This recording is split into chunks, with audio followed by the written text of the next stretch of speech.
व्यासाय विष्णुरूपाय व्यासरूपाय विष्णवे नमो वै ब्रह्मनिधये वासिष्ठाय नमो नमः। कूजन्तं राम रामीति मधुरं मधुराक्षरम् आरुह्य कविताशाखां वन्दे वाल्मीकिकोकिलं।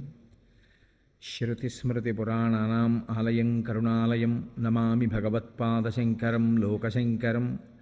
वागर्धाविव सम्पृक्तौ वागर्धप्रतिपत्तये जगतः पितरौ वन्दे पार्वतीपरमेश्वरौ। सूक्तिं समग्रयितुनः स्वयमेव लक्ष्मीः श्रीरङ्गराजमहिषीमधुरैकटाक्षैः। वैदग्ध्यवर्णगुणगुम्भनगौरवैर्यां कण्डूलकर्णकुहराः कवयोधयन्ति। हैमोत्थपुण्ड्रमजहन्मकुटं सुनासं मन्दस्मितं मकरकुण्डलचारुगण्डं बिम्बाधरं बहुलदीर्घकृपाकटाक्षं श्रीवेङ्कटेशमुखमात्मनिसन्निधत्ताम्। विमलपटी कमलकुटी पुस्तकरुद्राक्षशस्तहस्रपुटी कामाक्षी पक्ष्मलाक्षी कलितविपञ्ची विभासि वैरिञ्ची। मनोजवं मरुततुल्यवेगं जितेन्द्रियं बुद्धिमतां वरिष्ठं वातात्मजं वनरयूथमुख्यं श्रीरामदूतं शिरसा नमामि। आपदामपहर्तारं दातारं सर्वसम्पदां लोकाभिरामं श्रीरामं भूयो भूयो नमाम्यहम्। हरिः ओम। శివ సందర్శన విధి అని మనకు ఒక ప్రత్యేకమైన పాఠం. శైవాగమమునందు శివ సందర్శన విధి అంటారు. అది శివ లింగ అని రెండు స్వరూపములు. శివ అంటే మంగళం, భద్రం, శోభనం, కళ్యాణం, క్షేమం అంతా మీకు మంగళప్రదమైనటువంటివి కటాక్షించగలిగినటువంటి శక్తి స్వరూపమునకు శివ అని పేరు. అందుకే శివునకు అమంగళమునకు సంబంధం ఉండదు. అసలు ఆయన ఎన్నడూ అమంగళము చేయువాడు కాడు. ఎప్పుడూ మంగళం చేసేవాడెవరో, ఎప్పుడూ భద్రాన్ని చేకూర్చేవాడెవరో, ఎవరి అనుగ్రహం చేత శుభ పరంపర మనకి కలుగుతుందో అటువంటి మహానుభావుణ్ణి శివ అని సంకేతిస్తాం. శివునకు ఒక రూపము కాదు. యథార్థమునకు అసలు పరమేశ్వరుడికి ఒక రూపం ఉంటే కదూ.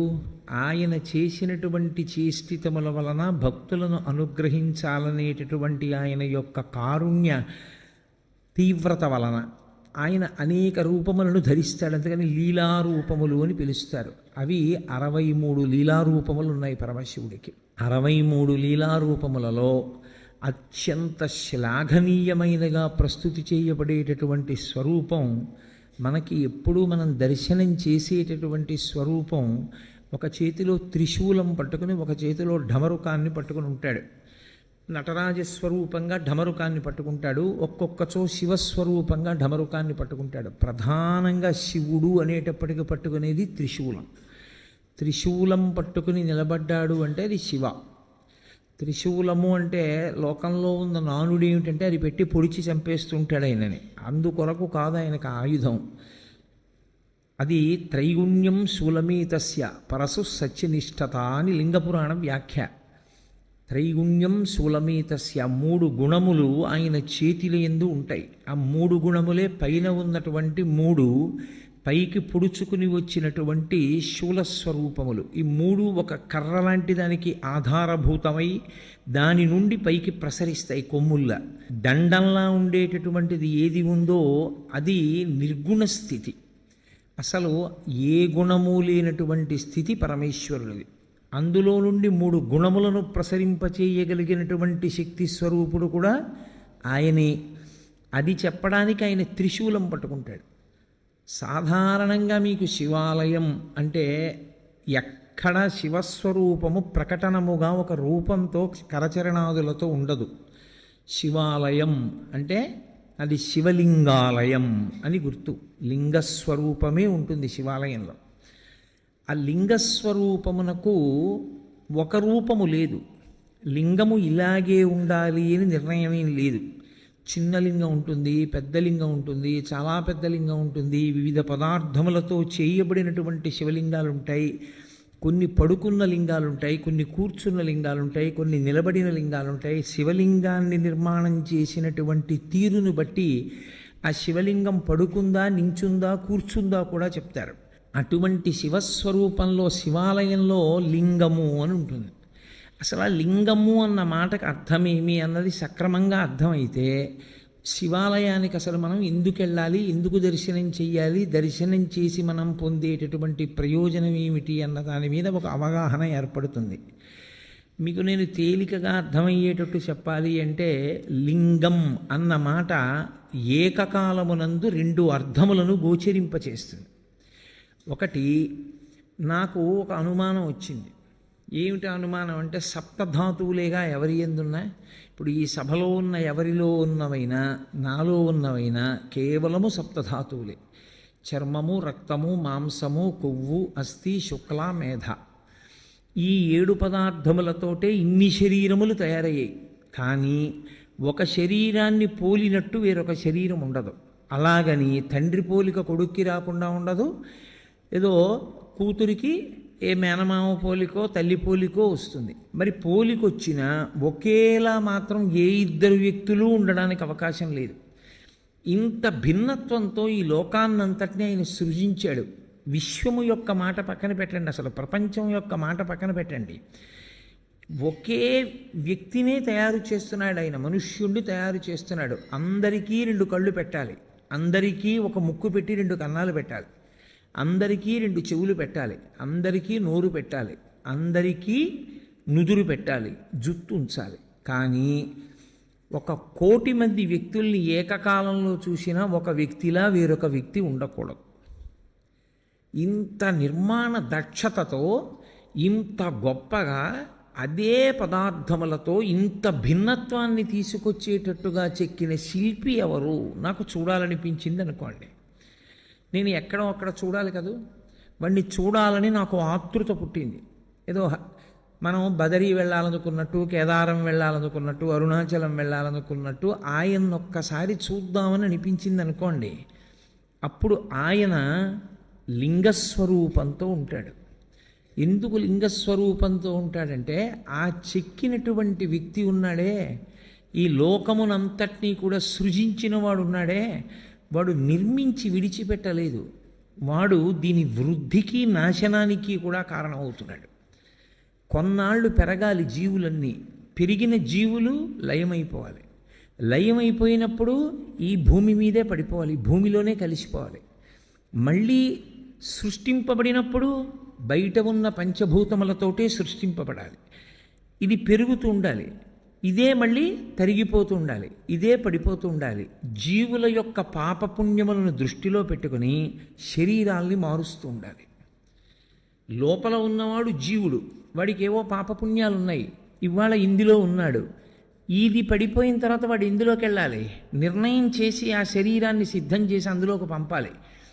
ఇన్ని లెక్కలు కట్టుకుంటూ ఉండాలి, ఇన్ని విషయాల్ని చూస్తూ ఉండాలి, ఇన్ని విషయాల్ని నిర్వహిస్తూ ఉండాలి. అందుకే మీరు ఎప్పుడైనా దేవతా స్వరూపాలని చూస్తే సనాతన ధర్మంలో తామర పువ్వు పట్టుకుంటారు. ప్రతి వాళ్ళు ఓ తామర పువ్వు పట్టుకుంటారు. ఎందుకు ఆ తామర పువ్వు అంటే, తామర పువ్వు వికసనమునకు గుర్తు. వికసనము అంటే ఒక నిర్దిష్టమైనటువంటి వ్యూహముతో ఈ విశ్వము నిర్వహింపబడేటట్టుగా చేయగలిగినటువంటి ఏర్పాటు.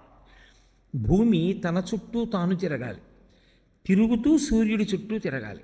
భూమి తన చుట్టూ తాను తిరుగుతున్నప్పుడు ఒకే వేగంతో తిరగాలి, 24 గంటల్లో పూర్తి చెయ్యాలి.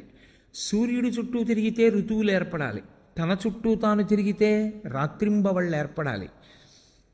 నక్షత్రములు భూమి కన్నా 1,00,00,000 రెట్ల పెద్దవైన మిణుక్కు మిణుక్కుమంటూ అంత దూరంలో అలాగే ప్రకాశిస్తూ ఉండాలి, స్వయం ప్రకాశకములై.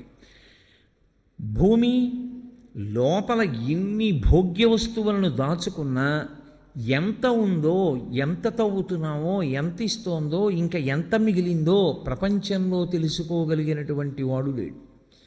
భూమి లోపల ఇంత ఖనిజ సంపద ఉంది, ఇంత వాడాం, ఇంకా ఇంత మిగిలింది చెప్పగలిగిన వాడు ప్రపంచంలో ఎవ్వడూ లేడు. ఎంత ఉందో తెలియదు, ఎంత తీస్తున్నామో తెలియదు, ఎంత ఖర్చు పెడుతున్నామో తెలియదు. ఇంత దాచిన వాడెవరు? అదిగో ఇవన్నీ నిర్వహిస్తున్నవాడు ఉన్నాడే, వాడు పరమేశ్వరుడు అని పేరు.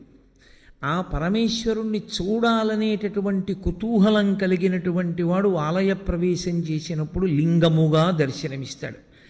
లింగము అంటే గుర్తు. దేనికి గుర్తు? నీకు కలిగిన ఆర్తికి జవాబు చెప్పటానికి గుర్తు. అందుకే శివాలయంలోకి ఎందుకు వెళ్ళాలి అంటే, నీకు ఆర్తి కలిగితే వెళ్ళాలి. ఏ ఆర్తి కలిగితే వెళ్ళాలి అంటే, నీకు అసలు ఈ విశ్వాన్నంతటినీ నిర్మించి నిర్వహించి లయం చేస్తున్న వాడిని చూడాలి అని నీకు అనిపిస్తే అప్పుడు శివాలయంలోకి వెళ్ళాలి. ఆ వెళ్ళినప్పుడు నీకు కలిగేటటువంటి అనుభూతి వేరు. అది లేకుండా శివాలయంలో ప్రవేశిస్తే ఉండేటటువంటి స్థితి వేరు. అందుకే లింగం నీకు కలిగిన ఆర్తికి జవాబు కాదు. పరమేశ్వరుడి వైపు నుంచి చూసినప్పుడు పరమేశ్వరుడికి అసలు రూపం ఏమిటి? ఈ రూపంతో ఉంటాడు పరమేశ్వరుడు, ఇంతే, ఇలాగే ఉంటాడు, ఇంకింతకన్నా భిన్నంగా ఉండడు అని నేను అన్నాను అనుకోండి, తప్పది. అసలు ఈశ్వరుడికి ఆకృతి లేదు. కొంచెం నేను దగ్గరికి తీసుకొచ్చి చెప్పాలి అంటే, యథార్థం అవుతుందని చెప్పలేను, దగ్గరికి తీసుకొచ్చి చెప్పాలంటే ఆయన మేలిమి బంగారము వంటివాడు. ఇప్పుడు ఆ బంగారంతో మీరు గొలుసు చేయించుకోవచ్చు, కేయూరం చేయించుకోవచ్చు, కంకణం చేయించుకోవచ్చు. అది నామరూపములుగా మీ ఇష్టాన్ని బట్టి మారుతుంది. కానీ అసలు పరమేశ్వరుడు ముద్ద బంగారం, దానికి ఏం రూపం లేదు, మీరు మార్చుకున్నారు. భగవంతుడు నాకు ఈ రూపంతో కనపడాలని ఆర్తి పొందినటువంటి భాగవతుల యొక్క కోరిక తీర్చడానికి ఆయన ఒక రూపాన్ని పొందాడు తప్ప ఆయనకంటూ అసలు రూపమే లేదు. ఆయన నిర్గుణుడు. అందుకే వేదాంత డిండిమం చేస్తూ శంకరాచార్యులు వారు అంటారు, పీఠం అంబమయం సర్వం శివలింగైశ్చ చిన్మయం సాకారంచ నిరాకారం నిర్గుణంచ గుణాత్మకం తత్వం తత్పరమం బ్రహ్మ ఇది వేదాంత డిండిమహ అంటారు. ఆయన నిర్గుణంలోంచి సగుణంగా వస్తాడు, కంటికి కనపడే రూపంలో వస్తాడు. ఎందుకు అలా రావాలి అంటే, ఏదో ఒక రూపంలో రావాలని కోరుకున్న భక్తుడు ఒకడు ఉన్నాడు, వాడి కోసం రూపం దాల్చాడు. లేకపోతే అసలు ఆయనకి రూపంతో ఉండవలసిన అవసరమే లేదు, అంతటా నిండి నిబిడీకృతమై ఉంటాడు. కాబట్టి ఆయనని ఒక రూపంతో చెప్పడం కుదరదు. ఒక రూపం చెప్పకపోతే మనసు నిలబడదు. అందుకే రూపం ఉన్నవాడా రూపము లేనివాడా అంటే, రూపముండి రూపము లేనివాడు. ఉంది, శివలింగం ఉంది కానీ దానికి రూపం ఉందా? రూపం లేదు. అందుకే శివలింగానికి వేదాంతంలో అరూపరూపి అని పేరు. రూపమున్నది, రూపము లేనిది. ఇలా ఓ ఆకారం కనపడుతోంది కానీ దానికి కాళ్ళ, చేతుల, ముఖమా ఏమి లేవు. కాబట్టి అది అరూపరూపి. ఇప్పుడు ఆ శివలింగము ఒక గుర్తు. ఏమంటే అది ఒక గుర్తు అయితే దానికి శక్తి ఏం లేదు, అది ఒక గుర్తుగా మనం పెట్టుకున్నామంతే తప్పించి అది నిజంగా శక్తివంతం కాదా అని మీరు అంటారేమో. శివలింగానికి ఉన్నటువంటి శక్తి అసలు లింగ స్వరూపంలో ఉంది. ఎందుచేత అంటే, శివలింగం ఎలా ఉంటుంది? ఇలా ఉంటుంది కదా, గుండ్రంగా ఉంటుంది. ఇప్పుడు ఇలా గుండ్రంగా ఉంది అని నేను అన్నాను అనుకోండి, శివలింగం ఇంత ఉంది, ఇంతదైతే అప్పుడు అందులోకి పట్టేవి ఇంకొంచెం పెరిగాయా? ఈ గది అంతా అన్నాను అనుకోండి, అప్పుడు ఈ గదిలో అన్నీ అందులోకి పట్టేశాయా? ఆంధ్రదేశం అంతా అని తిప్పాను అనుకోండి, ఆంధ్రదేశం అంతా అందులో ఉందా? అలానే తిప్పుతూ ఈ బ్రహ్మాండం అంతా అన్నాను అనుకోండి, ఇప్పుడు ఈ బ్రహ్మాండం అంతా ఎందులో ఉంది? అందులోనే ఉంది. అంతా ఎందులో ఉందో అది లింగం, అంతా ఎందులో పెరుగుతోందో అది లింగం, అంతా ఎందులోకి కలిసిపోతోందో అది లింగం.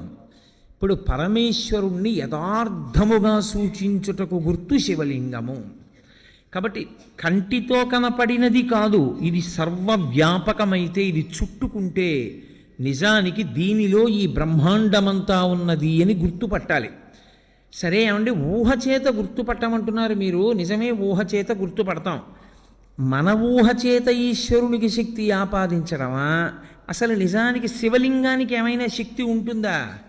అక్కడ ఓ శివలింగం ఉందనుకోండి, ఇప్పుడు ఇక్కడ శివాలయంలో శివలింగం ఉంది, ఆ శివలింగానికి శివలింగంగా ఏమైనా శక్తి ఉంటుందా? నా ఊహచేత నేను అలా ఆలోచించడమేనా అంటే, శివలింగమునకు 5 ముఖములు ఉంటాయి, 5 ముఖములతో ఉంటుంది.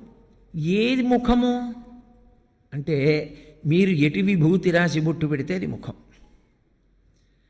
5 ముఖములు అని ఎందుకంటారంటే, తూర్పు, పడమర, ఉత్తరం, దక్షిణం 4 వైపులా 4 ముఖాలతో చూస్తాడు. పైకి ఒక ముఖంతో చూస్తాడు. 5 ముఖాలు. 5 ముఖాలతో ఉంటాడు కాబట్టే పంచాస్యుడు అని పేరు. ఇందులో గమ్మత్తు ఏమిటంటే 5 ముఖాలతో ఉండి ఏం చేస్తుంటాడు? 5 వైపులా చూస్తూ ఉండడమేనా ముఖంతో? కాదు.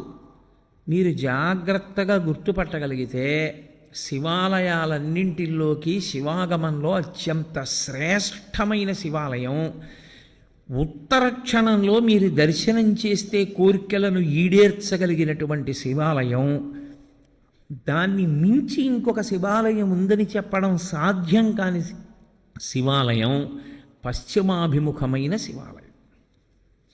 అంటే మీరు లోపలికి ప్రవేశించినప్పుడు ఆలయంలో శివలింగం పశ్చిమ ముఖాన్ని చూస్తే దాన్ని సద్యోజాత శివాలయము అంటారు. అది సద్యోజాత ముఖంతో చూస్తోంది. అది శివాగమంలో అన్ని శివాలయాల్లోకి శక్తివంతమైన శివాలయం అదే. ఈశ్వరుడు తూర్పుకి ఒక ముఖంతో చూస్తాడు.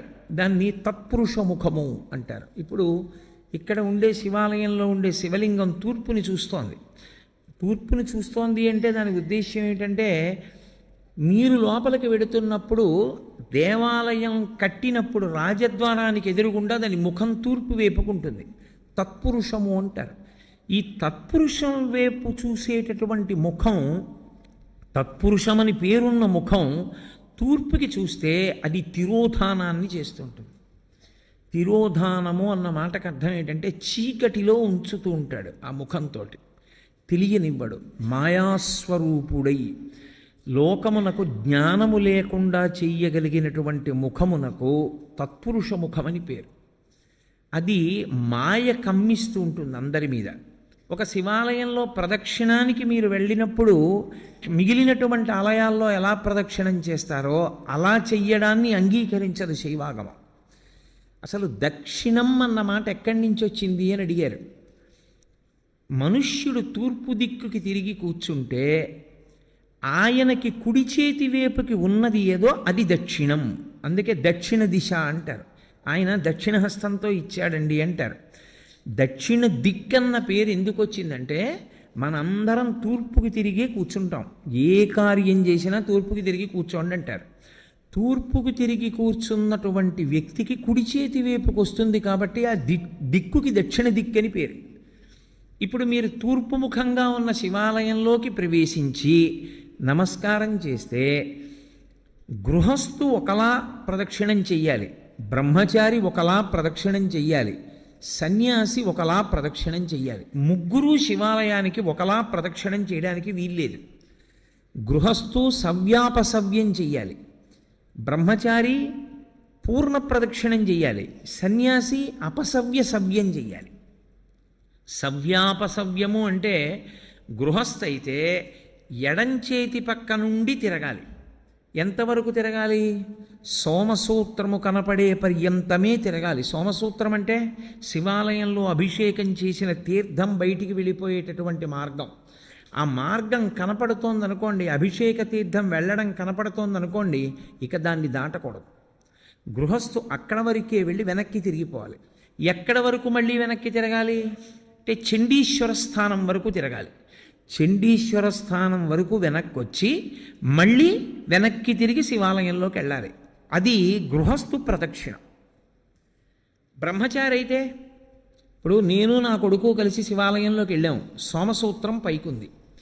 నేను ఈ గుళ్ళోకే వచ్చాను అనుకోండి, కాసేపు తూర్పుముఖంగా ఉన్న ఆలయానికి నమస్కారం చేసి ఎడంవైపు నుంచి వెళ్ళి ఎడమవైపు నుంచి నేను గుడికి ఇలా తిరిగాను. ఎడంవైపుకి గుడి ఎటుంటుంది? నా కుడి భుజం వేపుకుంటుంది. అంటే పూజనీయమైనవి కుడి భుజం వేపుకి ఉంచి ప్రయాణం ప్రారంభిస్తే ప్రదక్షిణం చేశాడంటారు. కుడి భుజం వేపుకు ఉంచి తిరుగుతున్నాను. చండీశ్వరుడి సోమసూత్రం వరకు వచ్చాను. బయటకుంది సోమసూత్రం, కప్పేసి లేదు, పైకి ఉందనుకోండి, నేను ఇక దాటకూడదు గృహస్థుని. నాకు వివాహం అయిపోయింది. అప్పుడు నేను వెనక్కి వెళ్ళిపోవాలి. వెనక్కి వెళ్ళి మళ్ళీ తిరిగి చండీశ్వర స్థానం దగ్గరికి రావాలి. నా కొడుకు వాడు బ్రహ్మచారి, వాడికి పెళ్ళి అవ్వలేదు ఇంకా, వాడు సోమసూత్రం దాటచ్చు. వాడు సోమసూత్రం దాటి గుండ్రంగా తిరిగి శివుడికి ఎదురుగుండా వస్తాడు. నేను సోమసూత్రం దాకా వెళ్ళి వెనక్కి వెళ్ళి చండీశ్వరుణ్ణి చూసి చండీశ్వరుడి దగ్గర నుంచి మళ్ళీ తిరిగి శివలింగం దగ్గరికి వస్తాను. నాకు అది ప్రదక్షిణం, బ్రహ్మచారికి అది ప్రదక్షిణం. సన్యాసి వస్తే సన్యాసి సవ్యం చేయకూడదు, ఇలా ఎడం పక్క నుంచి వెళ్ళకూడదు, కుడి పక్క నుంచి తిరిగి పూర్ణ ప్రదక్షిణం చెయ్యాలి. శైవాగమం అలాగే చెప్పింది, అలాగే చెయ్యాలని చెప్పింది. కాబట్టి శివాలయంలో ప్రదక్షిణము అందరికీ ఒక్కలా ఉండదు. శివాలయంలో ప్రదక్షిణం చేసేటప్పుడు పదఘట్టన వినపడకూడదు. మీ అడుగుల చప్పుడు కాని వినపడిందా ప్రదక్షిణం చేసేటప్పుడు మహాపాపం వేస్తారు ఖాతాలో. పాదాల చప్పుడు వినపడకుండా ప్రదక్షిణం చేస్తే పరమశివుడు అంత ప్రసన్నుడవుతాడు. శివాలయంలో ప్రదక్షిణం చేత వచ్చేస్తుందంతే శక్తి అంతా. ఎలా ప్రదక్షిణం చెయ్యాలని అడిగారు. నిండు గర్భిణి ఇంకొక గంటలోనో 2 గంటల్లోనో ప్రసవం అవుతుంది. కిందంతా బిందెతో నూనె పోసేశారు. ఆమెకు ఒక పెద్ద బింది ఇచ్చి నీళ్లు చంకలో పెట్టారు, డొక్కలో. ఆమె పట్టుకుంది. ఇప్పుడు ఆ నూనె ఉలికిపోయిన నేల మీద నడుస్తోంది. ఆమె ఎంత పరాకుగా అడుగు వేసి నడుస్తుందో ప్రదక్షిణ సమయంలో అంత పరాకుగా అడుగు వేసి నడవాలి, చప్పుడు రాకుండా. అదే ఉపమానాన్ని వాడింది శైవాగమం. యథాతథంగా మీకు నేను ఆ ఉపమానాన్ని అందించాను. అంత మెల్లగా పదఘట్టన లేకుండా తిరగవలసి ఉంటుంది. అందుకే అడుగడుగు ప్రదక్షిణం అంటారు. ఇలా అడుగు వేసి దాని ముందుకు తెచ్చి అడుగు వేస్తారు, మళ్ళీ అడుగు వేస్తారు. నిశ్శబ్దంగా ప్రదక్షిణం చేయాలి. శివాలయంలో ప్రదక్షిణం చేస్తూ ఏమీ మాట్లాడకూడదు. అసలు శివాలయంలోకి వెళ్ళి లింగాన్ని చూడడం కాదు. మీరు శివాలయంలో శివుడు 8 రూపాలతో ప్రకాశిస్తూ ఉంటాడు. ఇప్పుడు ఈ 8 శివస్వరూపాలే. శివాలయం యొక్క గోడ కనపడింది అనుకోండి, శివుడు కనపడినట్టు. అందుకే పూర్వం ధ్వజం ఎంత దూరం కనపడుతుందో అంత దూరము చెప్పులు విప్పి మేళతాళాలు మోగించేవారు కాదు. అలా ఊరేగింపు వెళ్ళిపోతుంది అనుకోండి, ఏదో పెళ్లి ఊరేగింపు, దేవాలయానికి ధ్వజం కనపడితే ఇక ఆ ధ్వజం కనపడినంత దూరం మేళతాళాలు మోగించేవారు కాదు. ఎందుకంటే ఈశ్వరోత్సవం అయితేనే మోగించాలి. శివుడే లెక్క ఆ గోడ. ఆ గోడ దగ్గరికి వెళ్ళి నువ్వు ఏదైనా చెయ్యకూడని పని చేస్తే శివలింగం మీద చేసినట్లే లెక్కలో కడతారు శాస్త్రంలో. అందుకే అన్ని ప్రాకారాల నిర్మాణం అందుకు చేసేవారు, రక్షించడానికి. దీని శివాలయం యొక్క ప్రాకారము శివుడు, శివాలయం యొక్క గోపురము, పెద్ద ఆలయ గోపురం ఉంటుంది, ఆ ఆలయ గోపురము శివుడు, ధ్వజస్తంభము శివుడు. మీరు లోపలికి వచ్చిన తర్వాత శివలింగం ఉన్నటువంటి ఆలయ గోపురము శివుడు, లోపల ఉన్న శివలింగము శివుడు, అర్చక స్వామి శివుడు, చండీశ్వరుడు శివుడు, బలిపీఠము శివుడు. 8గా ఉంటాడు శివుడు. ఈ 8 మీకు ఏది కనపడినా మీకు శివదర్శనమైనట్టు లెక్క. నేను గోడకొటే చూశాననుకోండి, నేను శివదర్శనం చేసినట్టు. నేను ధ్వజం వంక చూశాననుకోండి, నాకు శివదర్శనం అయిపోయినట్టు. నేను గోపురం చూశాననుకోండి, నేను శివదర్శనం చేసేసినట్టు. నాకు అర్చకుడు కనపడ్డాడనుకోండి, శివదర్శనం చేసినట్టు. చండీశ్వర స్థానం దగ్గరికి వెళ్ళాడనుకోండి, శివదర్శనం చేసినట్టు. ఈ 8 చూశాడనుకోండి, పూర్ణంగా శివదర్శనం చేసినట్టు. ఎందుకంటే శివతత్వము ఎప్పుడూ అష్టమూర్తి తత్వంగానే వెడుతుంది. 8 అంకెకి కట్టుబడాలి శివతత్వం.